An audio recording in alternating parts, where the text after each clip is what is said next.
Meghan Markle reveals a heartbreaking pregnancy loss as Prince Harry feels people are trying to drive a wedge between he and Prince William, and Princess Diana's brother speaks out about her portrayal on The Crown. The worry for me is that people see a program like that and they forget that it's fiction. The Queen and Prince Phillip celebrate 73 years of marriage, how Kate plans on changing royal rules, and she and William speak to new dads all about fatherhood. What do you find the most challenging or perhaps the most frustrating thing about fatherhood? The challenge was getting him to sleep. Plus, royal historian and author Hugo Vickers helps us break down what is fact and what is fiction on season 4 of The Crown. But this one actually is so much worse than all the others, and it's getting quite a big backlash over here.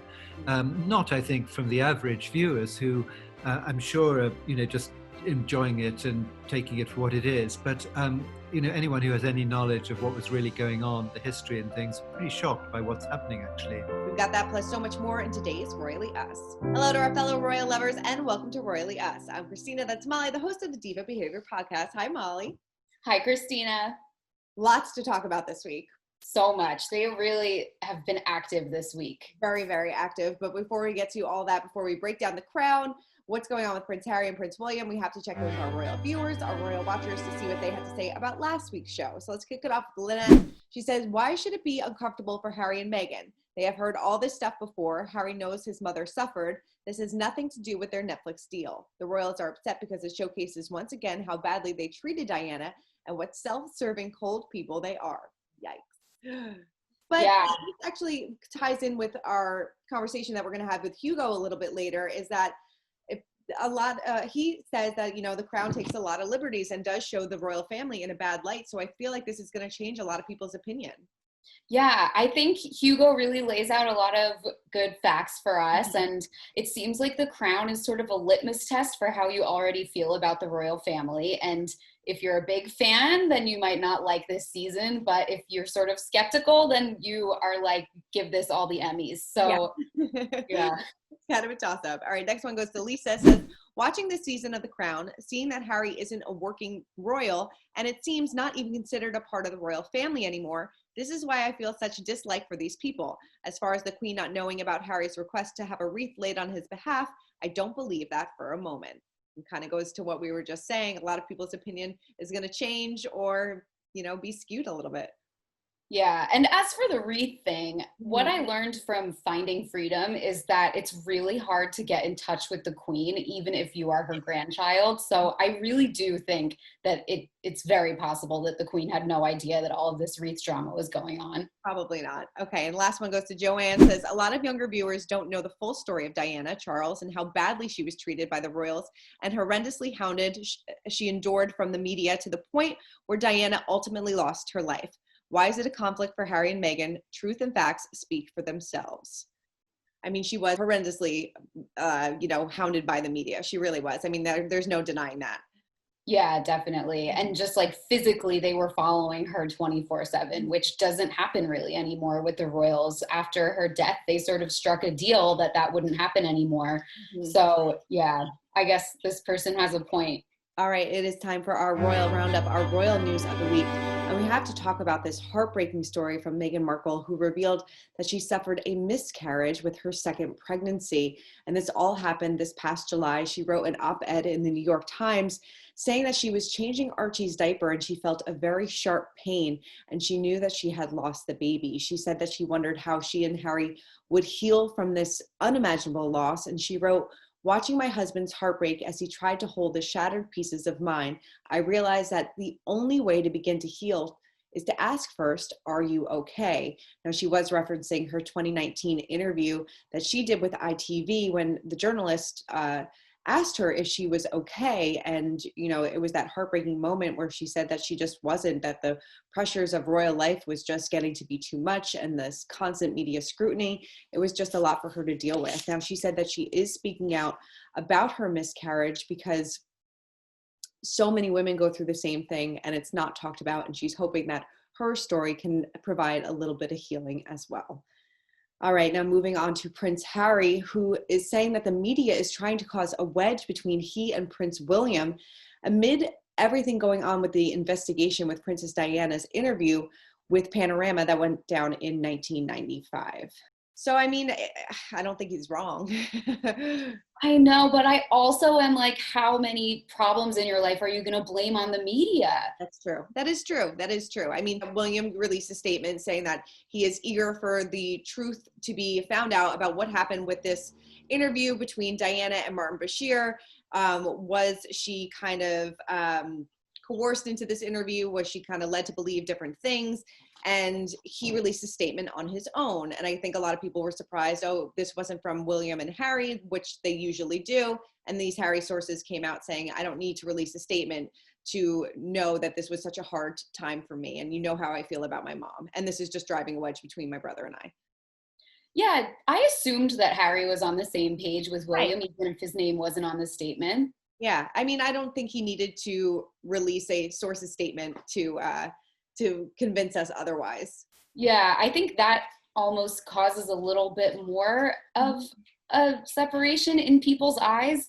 Like Sure. the optics are that they're operating separately and that William is not speaking for Harry because Harry also released this statement through sources. And I think maybe if he had let it go, people would probably not even notice that he No, hadn't. I didn't notice. I didn't think Yeah. anything of it. I really didn't. I thought that, William released a statement as a member of the royal family, and I didn't think that it was necessary for Harry to do so as well. But I guess he felt it was necessary to, release something. Yeah. While that investigation continues, a lot of people have been staying home and binging The Crown. We've been talking about this nonstop, but Princess Diana's brother, Charles Spencer, is worried that viewers will forget what is fact and what is fiction. Take a look. And they assume, especially foreigners, I find Americans tell me they've watched The Crown as if they've taken a history lesson. Well, they haven't. So he is speaking out, saying like, this is not entirely accurate. I'm dying to know what he thinks is inaccurate. And I want to get a Venn diagram of that and what our guest, Hugo Vickers, thinks is inaccurate. And I want to see if there's any overlap at all, because these are people from two different sides of the fence, sort of, both taking issue. And Hugo is saying, in our interview, that this season is mostly from Diana's perspective. And he feels that a lot of, I don't want to give too much away, but he feels that a lot of what was said is from different documentaries from Diana, from interviews. So like you said, it would be interesting to see what Charles thinks is different and what he doesn't. And I know that the Crown actually approached him to work with them and he kind of turned them down, right? Yeah, he said, obviously, I said no. Yeah. And I was like, wow, I didn't think it would be that obvious. I know, I didn't think it would be that obvious too. But, Diana left him as guardian of William and Harry, and he has a very close relationship with the two of them. And I feel probably feels like if I worked with the Crown, I would be betraying my nephews. So maybe that's a reason why. But they wanted to shoot at their home, and he said no. Yeah, I'm just always dying to know more about him and his relationship with those two boys, because it's just really interesting to me. It really is. It really is. And he is doing his work now to help up and stand up for Diana during this whole Panorama investigation, which, it has been playing out. Yeah, I think he probably feels some really immense guilt because he actually was involved in that. Because if people don't know, Martin Bashir allegedly fabricated some bank statements and showed them to him, which made him think that Diana's friends were selling her out. And that was part of what made her do the interview in his eyes. So yeah, it's a really, really sticky situation. And it makes sense that he's sort of supportive of this investigation going forward. Definitely. All right, well, amid all this chaos, royal work must continue, and Kate and William were busy this week sitting down with new dads to help them develop confidence in the newborn stage. Take a look. How does future men find some of these other guys out there and be able to build on a happy future as a father? I explain the course to a lot of fathers everywhere that I go, and this course has grown me to another level. We also need to be easier on ourselves as men and dads and realize that we don't have to be perfect. Now, this is something that they definitely know what it's like firsthand for new dads, new parents to be going through that newborn stage, and it's not easy. Yeah, and it's such a nice way to talk about men's mental health without overtly mentioning it, because I think a lot of men would be too nervous to ask for help when they become a father. So it's nice to just put it out there and let people know that it's normal to talk about it and to need help. Sure, definitely. And I know Kate is very passionate about the early stages of development in children's years, the newborn stage, up to age 5. And we're actually going to get some answers about her early stages questions. I know that she did a survey earlier this year, and she said 500,000 people responded, and they're going to release some of those questions to those, we'll release some of those answers to those questions later on. Yeah, that'll be really interesting to see. Yeah, definitely. These two just really shine every time they're around kids. It's such a good thing for them. Moving on, Frogmore Cottage may be a little crowded when Harry and Meghan come back to visit because Princess Eugenie and her husband Jack have moved in. Yes, they're moving in. They're expecting a baby. And I guess Meghan and Harry said, we're not using this house, so you guys might as well take it. Makes sense. I'm sure there's a lot of room that they wouldn't even notice that the others are there. Yeah, it's massive. Because of COVID and everything else going on, it doesn't seem like Harry and Meghan are coming back anytime soon. So I don't think that they'll have to worry. But there were all these rumors that Harry and Meghan moved everything out of their home, but it turns out that their stuff is still there. That is still their primary residence when they do return. Yeah, this definitely puts more checks in the column for they're never coming back. Totally. I did think it was interesting though too that Princess Eugenie is not going to be paying rent either.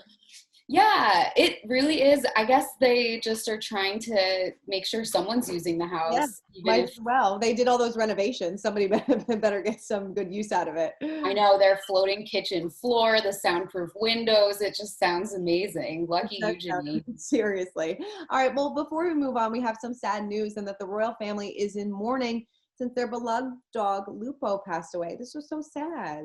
Yeah, really sad. Lupo has been around for 9 years. I think we all remember right after William and Kate got married and they started posting pictures with Lupo and everything. He was gifted to them by Kate's brother, James. Mm-hmm. Yeah. And he posted on Instagram about it too, right? He did, yes. James posted on Instagram. The royal family posted on Instagram. He's going to be a member of the royal family. I'm sure the kids are having a hard time as well. He was only 9 years old too, so it's really sad. Yeah, really young for a dog. Yeah, well, we wish them all the best. It's so sad. All right, well, now it is time to spill the royal tea, and we are getting some reporting on how Kate plans to change some of the royal rules when she becomes queen consort, right? Yes, so apparently she wants to be speaking to the public more. It seems both at engagements and in real life occasions and with broadcasts and things like that. Yeah. So do you think that's surprising at all? I don't think it's too surprising. I feel like within the last few months, she's definitely gotten more comfortable doing that because she's been doing a ton of Zoom calls, a ton of virtual chats. And she really, I think more so than ever, has been talking one-on-one with, with the people. And I think it's great. I think having a more personable relationship, I think is what a lot of people want. Yeah, and I feel like she used to never really talk that much. And now, yeah, like you said, we're hearing from her all the time, which is great. Yeah, I think it's great. And she, it seems like the royal family is very happy with her. We've gotten source reporting that the queen absolutely loves Kate, loves that she has stepped up in the past few years and really taken on a bunch of different, I think she's the head of 18 different charities. So she really does. She is putting in the work. And, I think she does a lot behind the scenes that we don't see. Wow, yeah. Definitely. All right, well, now it is time to break down the royal rules. And this week, the author of The Crown Dissected, Hugo Vickers, is here to tell us what is fact and what is fiction on season 4 of The Crown. Take a look. How accurately did they portray the relationship between Diana and Charles? Because I think that's, one of the reasons why a lot of people tuned into this season is they wanted to see the beginning of this relationship. They wanted to see how the royal family reacted to Diana. So, how accurately did they portray that? Well, you hit an interesting point there because you see there are two relationships which are really the theme of this thing. We've talked about Margaret Thatcher, right. And of course you will always get contradictions because some people, actually I think the Queen and Margaret Thatcher did, in fact, I'm sorry to disappoint you, get on perfectly well. And it's always the Queen's job to as I say, support her elected Prime Minister. And there's plenty of evidence of the way she respected her. The other relationship, of course, which is very interesting, is the Charles and Diana one. And once again, this one is much more subtly divisive, this series, than the earlier ones, because it's much harder to get a sort of truth out of that, if you like. I remember years ago, one of the Queen Mother's ladies in waiting said to me, listen, I was in the room and I saw things that happened with Diana and I could tell you my version. And then she said, I actually could also direct you to somebody else who was also in the same room at the same time, who will tell you something completely opposite. Yeah. So what I would really say with this particular one is that it seemed to me to be entirely based on Diana's accounts. And there's another Netflix series called Diana in Her Own Words. When I saw that on Saturday, I thought, oh, well, that's where they've got it all from. And so it's very, very one-sided. It's you don't get, and Prince Charles comes out of it shockingly. And, he's portrayed as a wimp, and he's also portrayed this time as a kind of like murderously evil character, yelling at his wife in a most hysterical way, and actually coming out with a line, which I'm sorry, I don't know how anyone will get away with this one. You're hurting my mistress, he says. I'm upset because you're hurting Camilla, and if you hurt Camilla, you're hurting me. I don't know how many husbands would get away with a line like that. Yeah, I don't think very many. Yeah. So what I say is it's unfair because actually, we know the relationship broke down, and that's very sad. And they could have been such a dream team, those two. There was such a lot of goodwill when they got married. I remember it terribly well. I remember somebody saying that it was one perfect day. The sun rose slowly, hovered in the center of the sky, and then gradually they went down the other side. The public thanked the police thanked the public. Everybody was just willing, those two, to be happy. And I just also read an account of what it was like by one of the guests, and there was not a hint that there was anything wrong, that it was a whole new beginning. Of course, we know it did go wrong, and that's very sad. But as I say, I think Prince Charles has been really, really badly treated in this, and I think it's very damaging to him, quite honestly. I mean, do you think it's going to get worse in the next season? Because we have to deal with the fallout of Diana's death. And, a lot of people had a lot of opinions of how the Queen handled that at the time. And do you think that they're going to portray her as a grieving grandmother or as a distant queen, I guess?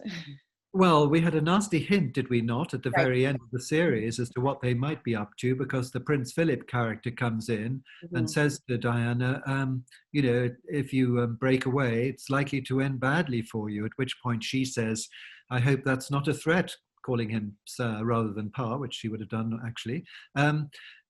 I dread what they'll do next time round, but I think that they already almost going too far this time, and I wonder whether people might not really react if it gets too grim and grisly. If, for example, they had a scene where Prince Charles, who's looking, as I say, pretty murderous in this episode, whether you might have a discussion between Prince Philip and Prince Charles about how to dispose of Diana, and then the tunnel gets in the way and does it for them. I mean, that would be shocking if they did that.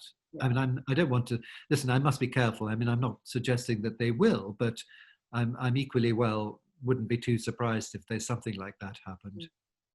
Do you think that this series is sort of lending credence to some of the more outlandish conspiracy theories out there about Diana's death? Not yet, but as I say, there was that hint.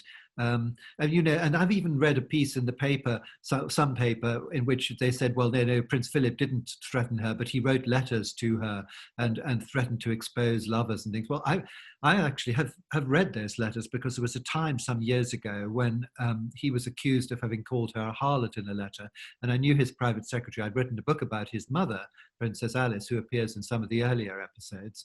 And so they asked me to come to Buckingham Palace and read the correspondence. And it was, I hope one day that correspondence will be published, because you see a very thoughtful, sympathetic man doing anything he could to keep her on side, to try to keep the marriage going publicly, even if it wasn't going to go on so well privately, but even saying, look, you both like the opera, why did you go to the opera together a little bit more, and things like that. I mean, they were incredibly moving letters to read, especially when, of course, you knew that, alas, it didn't work. Right. I mean, have you heard anything about the royal family watching this show? I mean, we've heard in the past that they are not, but have you heard any reactions and what they really think about this series? Because I can't imagine they're too happy. I can't imagine that they're too happy either. I don't know is the answer. The Queen, though, does have an extraordinary ability to know what is in things without actually seeing them, whether people tell her or whether, how she picks that up. But I mean, she'll know perfectly well what they're up to and have got the gist of it. And indeed, in the past, I've always sent a copy of my little book to Buckingham Palace. I think it doesn't go down too badly in the various offices there. And maybe she probably does. She quite likely reads it or skims through it anyway. She likes to be informed, and I suspect that she might find that a more, listen, I shouldn't be saying these things, but a more palatable way of digesting the information to get a feel of what they're up to. Well, Hugo, please, and I know that you said that you did an ebook for season 4 of The Crown, and everybody can go pick up The Crown Dissected seasons 1, 2, and 3. Do you plan on putting together seasons 4 and 5 once it's all out there? I've got seasons 1, 2, and 3 in a little book. I've added season 4 for the ebook, and yes, I shall be ready for 5 and 6 as they come. And I'll do my best to point out. I mean, even if you like The Crown, it's quite a useful little book because, for example, my daughter loved it. And she said when she was 16, she would ring up and say, did Princess Margaret marry Group Captain Townsend? And I said, well, she looks at the episode and then she reads the chapter in the book to see what really happened. So I hope to save people a lot of Googling. Definitely. You definitely. Well, Hugo, thank you so much for taking so much time with us. We really appreciate it. It's a pleasure. Really enjoyed it. Thank you. A lot to unpack there. Yeah, wow. Now I'm going to be looking at the series with a little bit of a microscope. Yeah, no, well, it's so true that you do, after like a scene plays out, you go back and Google and see like if that really happened and what the relationships were like. So at least his book is a little bit of a guide. Yeah, and it's so crazy to me because the royal family is so dramatic anyway. It's like, why do you even need to switch things around or amp things up? It's crazy. It really is crazy. All right, let's move on to our royal history moment of the week. And Queen Elizabeth and Prince Charles celebrated their 73rd wedding anniversary. Good for them. Yeah, wow, 73. That's like incomprehensible to me, honestly. It really is. I couldn't imagine being with somebody for 73 years. But they had a very touching little celebration. Obviously, they couldn't be with family in person because of everything going on, but the grandkids definitely gave a little personal touch. Yes, they sent a really cute card that the Kensington Royal Instagram posted a photo of. It was like a 3D sort of effect with the numbers sticking out. It was very nice. I wonder if Kate had a hand in that because that seems a little advanced for those young kids. Yeah, definitely. That was definitely like a board lockdown craft. Totally. But it's still very cute. All right, well, before we wrap up, we have to check in on our royal kids, our royal kiddos in Pint-Sized Palace. And last week we told you how the kids were spending Christmas virtually with their grandma. But this week we are learning that the kids have already put in their letters to Santa. They are on top of things this year. I know, that's early. And apparently it's their favorite holiday, which same. And they're begging William and Kate to put up the Christmas tree, but apparently William and Kate won't do it yet. No. I'm all about this year. Do whatever you want. Put it up as early as, I'm sure some people are putting it up before even Halloween. Oh yeah. I mean, whatever shot of serotonin we can get this year, we have to take it. You have to take it. And I feel like the kids have probably been good this year. We got reporting that, George is a little cheeky and so are the other kids. But I'm sure that they've been on their best behavior. Yes, definitely. And they've even been put to work. We got that great video this year. We really saw a lot of them. So we really did. We saw a lot of the royal family this year. And that is something that we are thankful for. So. Yes. Well, Molly, thank you for breaking down all things royals with me. Thank you, Christina. Of course. Well, make sure to check out Royally Up every Wednesday at 10:30 on Us Weekly's YouTube channel. Keep commenting, keep subscribing, and Molly and I will see you next time.